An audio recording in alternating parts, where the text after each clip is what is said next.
I thought the Crow hate was gonna be forced, or it was one of those things that people just over-exaggerated and it's some insider meme that I wasn't a part of because I was so late to the party. I thought that I'd be the one Crow fan who had to keep his power level hidden in any NIKKE discussion. When I first started, I saw this absolute goth baddie. At the mere sight of her, all of the neurons in my pea-brain lit up.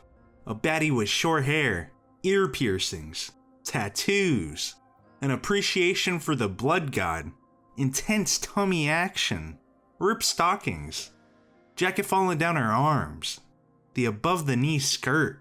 She was the whole package. Cool, cute, and hot. I scrambled to throw her in my wish list, but I was like, oh shit, let me see where she's at on the tier list site. I want to know just how to build my future wife. Oh. You know what? I'll be damned if I let some meta define how I collect my waifus in a waifu collecting game. So what if she's an SMG user? A burst 3 defender? I don't care. Look at her. Then I got to chapter 16. It all started to click in my head. She might have gotten a little bit silly with the domestic terrorism, but I wouldn't let this deter me. No, I never expected a goth girl with a corn tattoo to be normal. I was always ready for her to ruin me. It comes with the territory, bros. Although it would have been peak Gap Moe for like 5 seconds. Instead, we got a Sanrio girl who let the intrusive thoughts win. It's obvious she has a dark past to a terrorist organization. She seems to hate humanity. She even distrusts us, thinking we're nothing more than a commander playing pretend nice guy to keep his NIKKEs in line. She sabotages our mission again and again, trying to make us falter so she can be right. But you maintain the course. You won't let this little rat stop you from treating NIKKEs like humans and forming your harem of robot wives. You surprise her with your resilience, and she says maybe she could have been better if she had met you sooner. And then, to the surprise of literally no one, except I guess us, she betrays us, attempting an assassination.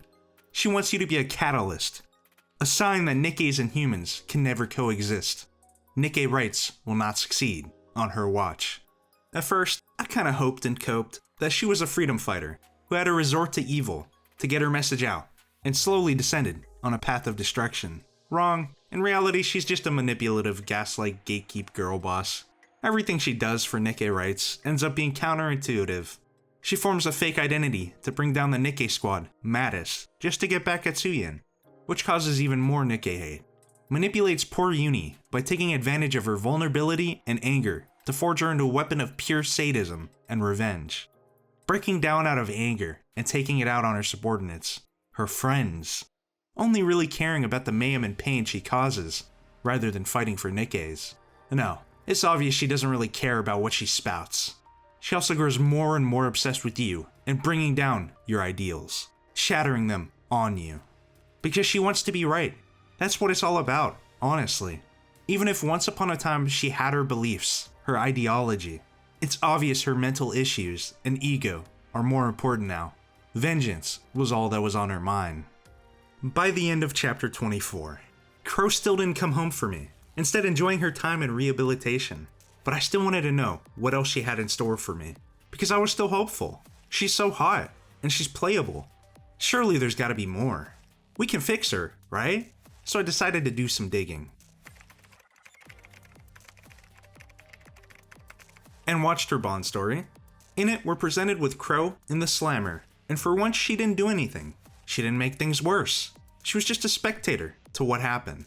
They locked her away because of a shooting in the daily arc, which, when the more information we're presented with, it's obvious that the perpetrator had his reasons. The Bond story is just about the struggles of the Outer Rim, and the darkness surrounding the central government, how the Outer Rim is seen as trash, and NIKKEs are only slightly above them, even though they are proclaimed heroes. Crow is pretty chill, honestly, and it tries to bring her ideology into the forefront rather than her psychopathic tendencies. Although even in this story, she takes great pride in being right. And it just brings up more problems with Crow as a character. She is as consistent as my video scheduling. Sure, she always had decent points about the government in the main story, although it's obvious she didn't actually care, instead using it to justify her vile actions and stand on a pedestal of morals. But in the Bond story, it seems like she really does care, at least a little bit. Like, what does she have to prove at this point? We all know she's insane. But the Bond story brings up a lot of questions. Why is the commander giving her the time of day? Shouldn't she already have been there with her long list of crimes?